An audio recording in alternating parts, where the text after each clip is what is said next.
क्या आपको पता है कि बिजली का झटका लगने से इंसान की मौत क्यों हो जाती है और समुद्र के किनारे इस तरह के पत्थर क्यों रखे जाते हैं? चलिए बिना आपका टाइम वेस्ट किए मैं बताता हूँ। ये तो आपको पता ही होगा कि इंसान के शरीर में लगभग 70% पानी होता है और जब बिजली या करंट का झटका हमें लगता है तो उसके कारण हमारे शरीर में पानी पूरा जल जाता है। शरीर में पानी जल जाने के कारण हमारा खून गाढ़ा पड़ जाता है और खून का प्रवाह हमारे शरीर में धीमा हो जाता है, तो उसकी वजह से इंसान के सारे अंग काम करना बंद कर देते हैं और इंसान की मृत्यु हो जाती है। बिजली का झटका लगने पर इंसान की 3 वजह से मृत्यु हो जाती है।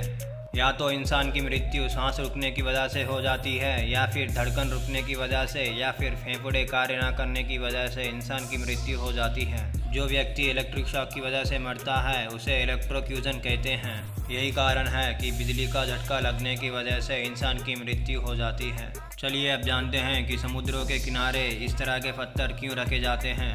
तो ऐसे पत्थर तो आपने समुद्र के किनारे देखे होंगे। इन्हें टेट्रापोड कहा जाता है क्योंकि इनकी 4 टांगें होती हैं। अगर इनकी 3 टांगें हो तो इन्हें ट्राइपॉड कहा जाता है। इन तरह के पत्थरों का उपयोग वहाँ किया जाता है जहाँ समुद्र के किनारे बिल्डिंग हो या फिर सड़क हो।